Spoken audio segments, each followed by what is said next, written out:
हमारे चैनल को सब्सक्राइब करें और बेल नोटिफिकेशन को जरूर दबाएं। ज्योतिष सदन लाइव चैनल के इस कार्यक्रम में मित्रों आपका बहुत बहुत हार्दिक स्वागत है। मैं हूं आचार्य पंडित सर्वदानंद शर्मा। मेरी ओर से भी आप सभी को बहुत बहुत प्यार भरा नमस्कार।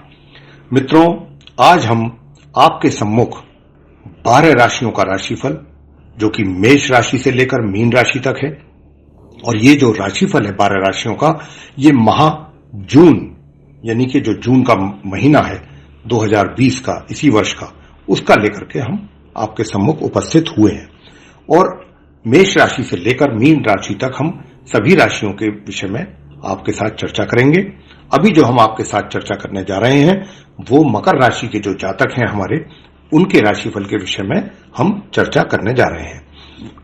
लेकिन जैसा कि आप सभी दर्शक लोग जानते हैं कि जब भी हम आपके साथ राशिफल की चर्चा करते हैं तो उस राशिफल की चर्चा करने से पहले हम आपको जो ग्रहों की वर्तमान में गोचर में स्थिति है उससे भी अवगत कराते हैं, क्योंकि ये हमारे लिए इसलिए आवश्यक हो जाता है कि जो आपका ये राशिफल तैयार होता है ये बिल्कुल इन ग्रहों के आधार पर ही तैयार होता है। इनकी अच्छी और बुरी स्थिति के आधार पर ही आपको उसके परिणाम मिलते हैं। तो इसी आधार पर यह राशिफल तैयार होता है, तो इसीलिए हम आपको इससे अवगत कराते हैं। तो आइए सबसे पहले ग्रह गोचर स्थिति को जान लेते हैं इस माह जून की। और सर्वप्रथम आरंभ करेंगे हम सूर्यदेव से, जो कि वर्तमान में अपनी शत्रु राशि वृषभ में संचार कर रहे हैं मित्रों। और जो इनकी ये जो वृषभ, जहां पर इनका संचार हो रहा है अपनी वृषभ राशि में, शत्रु राशि में, ये जो वृषभ राशि है आपके कुंडली के पंचम भाव यानी कि 5th हाउस में स्थित है। लेकिन 14 जून को ये सूर्यदेव अपना राशि परिवर्तन करेंगे, यानी कि अपनी शत्रु राशि वृषभ से निकल करके और अपनी सम राशि मिथुन में प्रवेश करेंगे। और मिथुन राशि आपके कुंडली के 6ठे भाव, 6ष्टम भाव जिसको हम कहते हैं, यानी कि 6th हाउस, उसमें ये स्थित है। वहां पर इनका प्रवेश होगा 14 जून को। और जब ये वहां 14 जून को प्रवेश करेंगे मिथुन राशि में, तो वहां पर इनकी युति बनने वाली है अपने समग्रह बुध के साथ और शत्रु ग्रह राहु के साथ, जो कि पूरे माह बनी रहेगी 14 जून से लेकर के और माह के अंत तक। मंगल ग्रह मित्रों, मंगल ग्रह जो कि वर्तमान में अपनी शत्रु राशि कुंभ में संचार इनका चल रहा है, कर रहे हैं। और ये जो कुंभ राशि है, इनकी शत्रु राशि जहां पर ये संचार कर रहे हैं वर्तमान में, ये आपके कुंडली के 2य भाव यानी कि 2nd हाउस में स्थित है। इस माह 18 जून को ये भी अपना राशि परिवर्तन करने जा रहे हैं मित्रों, मंगल ग्रह। और ये भी अपनी शत्रु राशि कुंभ से निकलेंगे 18 जून को, और यहां से निकल करके ये अपनी मित्र राशि मीन में प्रवेश करेंगे। और जब ये 18 जून को यहां से ये प्रवेश करेंगे मीन राशि में, तो ये जो मीन राशि है उसमें जब इनका प्रवेश होगा तो वो उदय अवस्था में होगा और इनकी मार्गी अवस्था होगी उस समय जब ये प्रवेश करेंगे। और ये मीन राशि जो है आपको बता दें कि आपके कुंडली के 3य भाव यानी कि 3rd हाउस में स्थित है।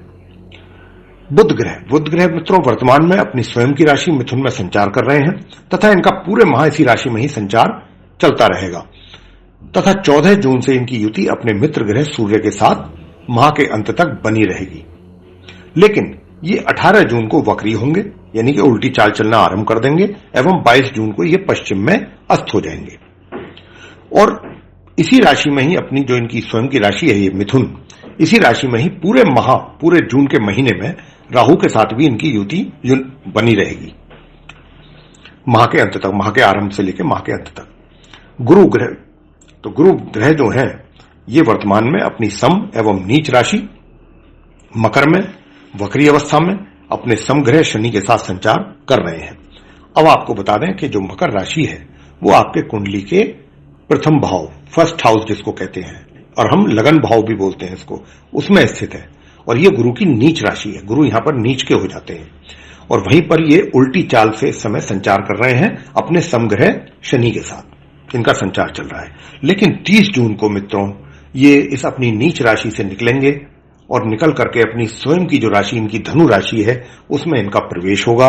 और धनु राशि हम आपको बता दें आपके कुंडली के 12 भाव जिसको हम 12th हाउस कहते हैं उसमें स्थित है। और जब 30 जून को ये यहां से अपनी नीच राशि से निकल करके और अपनी धनु राशि में प्रवेश करेंगे आपकी कुंडली के 12 भाव में, तो इनकी वहां पर जाकर के युति अपने समग्रह केतु के साथ बनेगी। तो ये स्थिति थी गुरु की वर्तमान। शुक्र ग्रह जो कि वर्तमान में अपनी स्वयं की राशि में ही है और जो उनकी स्वयं की राशि वृषभ है उसमें है, उनका संचार हो रहा है, लेकिन वक्री अवस्था में हो रहा है और अस्त अवस्था में हो रहा है, यानी उल्टी चाल इनकी भी है। अपने शत्रु ग्रह सूर्य ग्रह के साथ इनकी युति बनी हुई है और यह युति इनकी 14 जून तक बनी रहेगी इसी राशि में। और 9 जून को शुक्र जो है वो उदय होंगे और 25 जून को ये मार्गी हो जाएंगे, यानी कि सीधी चाल चलना आरंभ कर देंगे। और ये जो वृषभ राशि है ये आपके कुंडली के पंचम भाव में स्थित है, ये हम आपको बता भी चुके हैं शुरू में, और जिसको हम 5th हाउस भी कहते हैं। शनि ग्रह वर्तमान में अपनी स्वयं की राशि मकर में वक्री स्थिति में संचार कर रहे हैं, यानी कि टेढ़ी चाल चल रहे हैं, उल्टी चाल। और इनका अपना इसी राशि में ही पूरे माह इसी प्रकार ही संचार चलता रहेगा अपने समग्रह गुरु बृहस्पति के साथ। और 30 जून को गुरु बृहस्पति इनका साथ छोड़ेंगे और यहां से निकल करके अपनी स्वयं की राशि धनु में प्रवेश करेंगे, यह हम आपको अभी बता चुके। राहु जो है वो भी अपनी सम एवं उच्च राशि मिथुन में पूरे माह इसी प्रकार संचार करते रहेंगे और यहां पर इनकी युति अपने समग्रह बुध के साथ बनेगी तथा पूरे माह, और 14 जून से अपने शत्रु ग्रह सूर्य के साथ भी माह के अंत तक इनकी युति बनेगी इसी राशि में। केतु ग्रह जो है वो अपनी सम और उच्च राशि धनु में ही संचार करते रहेंगे पूरे माह इसी प्रकार। और धनु राशि आपको हमने अभी बताया है कि यह आपके कुंडली के 12 भाव यानी 12th हाउस में स्थित है। तो मित्रों, ये जो थी स्थिति वर्तमान में ग्रहों की गोचर में, आप जो मकर राशि के जातक हैं उनसे संबंधित ये हमने आपको जानकारी दी है और जिसके आधार पर ये राशिफल तैयार हुआ है आप मकर राशि के जातकों का, वो हम आपकी उसकी चर्चा राशिफल की आपके साथ अब करेंगे। और सर्वप्रथम आपके साथ हम व्यवसाय के विषय में चर्चा करेंगे आप मकर राशि के जातकों के साथ। तो मित्रों, बताना चाहेंगे कि इस माह आप मकर राशि के जो जातक हैं उनके दशम भाव के जो स्वामी अपने भाव से अष्टम भाव में होने के कारण षडाष्टक योग का निर्माण बना रहे हैं, हो रहा है, जो कि यह अच्छा योग नहीं माना जाता है। तथा दूसरी ओर शनि की 7.5 का प्रभाव भी आपके ऊपर बना हुआ है। इसी के साथ शनि का अपनी ही राशि मकर में लगन भाव में होने के कारण शश योग का निर्माण तो हो रहा है। तो इस प्रकार की स्थिति जो ग्रहों की बनी हुई है उसके फलस्वरूप वैसे तो आप किसी भी समूह के नेतृत्व करने की क्षमता ही नहीं रखते हैं, अपितु किसी व्यक्ति के समूह को नेतृत्व भी प्रदान करेंगे। मतलब कहने का हमारा तात्पर्य यह है कि आपके अंदर जो क्षमता है वो ऐसी है कि किसी बड़े ग्रुप व्यक्तियों का जो बड़ा समूह होता है उसको भी आप नेतृत्व प्रदान करने की क्षमता, कैपेसिटी, योग्यता, काबिलियत रखते हैं और कर भी सकते हैं। इस समय में ऐसा स्थिति होगी, बन सकती है। लेकिन इसके साथ साथ जो आपके कार्य क्षेत्र, यानी कि चाहे आपका रोजगार से संबंधित आप हैं या व्यापार से संबंधित हैं आपके लिए समस्याएं भी कम नहीं रहेंगी तथा संघर्ष की स्थिति के अतिरिक्त आपका मन भी अशांत बना रहेगा, क्योंकि इतना प्रयत्न करने के बावजूद आपको अपनी अपेक्षा अनुसार परिणामों की प्राप्ति में कमी महसूस होगी। इस माह आपके पराक्रम में भी कमी आपको महसूस होगी और परिस्थितियां आपके अनुकूल नहीं होंगी। आपके ऊपर कार्य तथा जिम्मेवारियों का बोझ अत्यधिक रहने वाला है।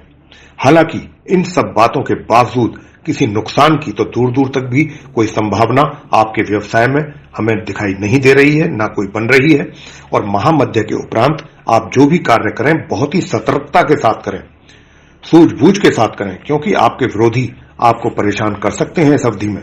साथ ही एक बात का भी आप और विशेष ध्यान रखिएगा कि किसी भी व्यक्ति के सामने अपने मन की बात शेयर बिल्कुल ना करें, साझा ना करें अपने मन की बात, तथा स्पष्टवादी विचारधारा के व्यक्ति ना बने। इस दौरान, इस अवधि में कोई भी स्पष्ट बात ना कहें किसी के सामने, अन्यथा आपको उसकी हानि उठानी पड़ सकती है। वित्तीय स्थिति, धन के आगमन में किसी प्रकार की कोई रुकावट नहीं रहेगी। धन का आगमन पूरे माह होता रहेगा बिना किसी रुकावट के। आर्थिक स्थिति अच्छी बनी रहेगी। महामध्य के उपरांत सुख सुविधाओं का लाभ प्राप्त कर पाएंगे तथा अपनी सुख सुविधाओं पर धन का भी व्यय कर सकते हैं और कर पाएंगे भी।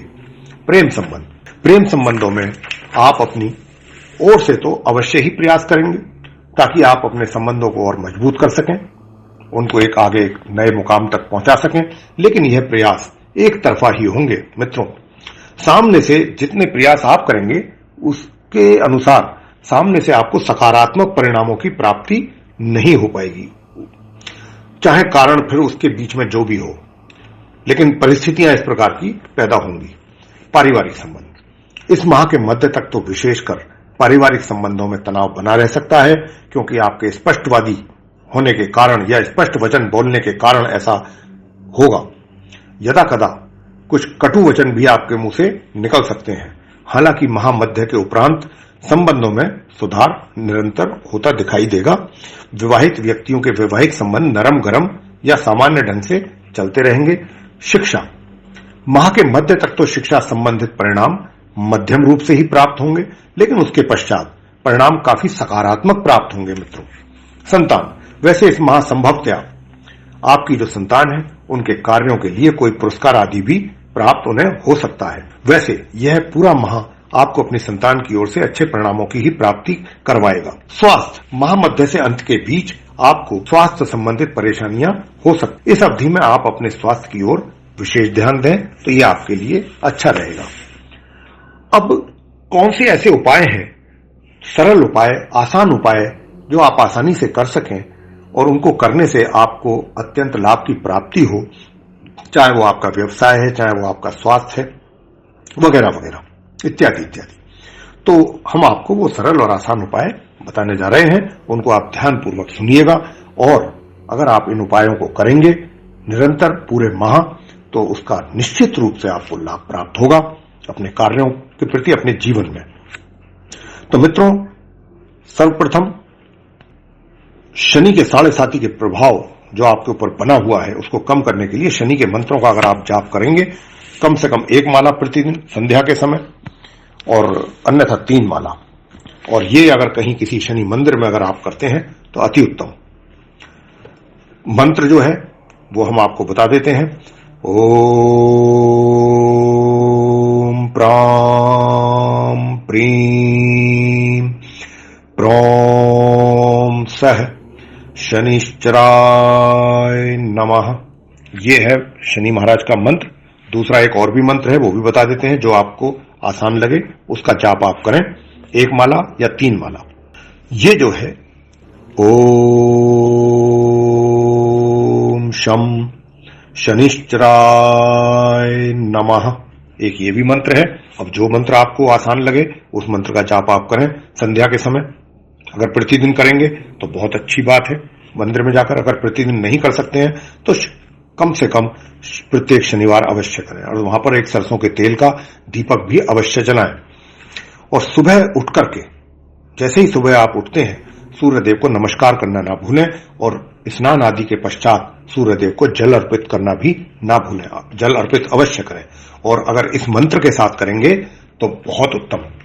ओम घृणी सूर्याय नमः, इस मंत्र के साथ आप जल अर्पित करें। अगर 108 बार आप जाप कर लेंगे वहीं खड़े खड़े इस मंत्र का तो बहुत उत्तम। और इसके अतिरिक्त गुरुवार के दिन केले का दान करें किसी धार्मिक स्थल पर, जैसे मंदिर वगैरह, और केले के वृक्ष की पूजा भी अवश्य करें। और एक मंत्र आपको और छोटा सा बताते हैं, अगर उसकी भी 1 माला या 3 माला करेंगे तो आपको स्वास्थ्य में भी लाभ प्राप्त होगा।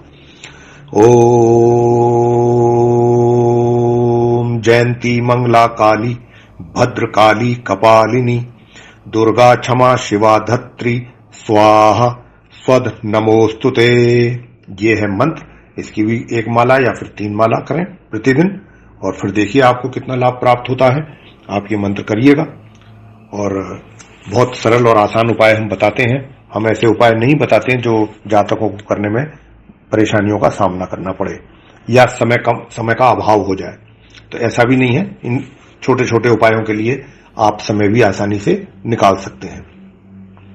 तो ये था मित्रों, आप मकर राशि के जो जातक हैं उनका माह जून 2020 का राशिफल। आपको पसंद आया है तो आप इसको लाइक कीजिए, शेयर कीजिए, चैनल को सब्सक्राइब करना भी ना भूलें। साथ ही जो बेल आइकन है उसको अवश्य दबाएं, ताकि जो भी हमारे आने वाले दिनों में, महीनों में जो हमारे नए कार्यक्रमों के जो वीडियोस हैं वो भी आप तक आसानी से पहुंच सके।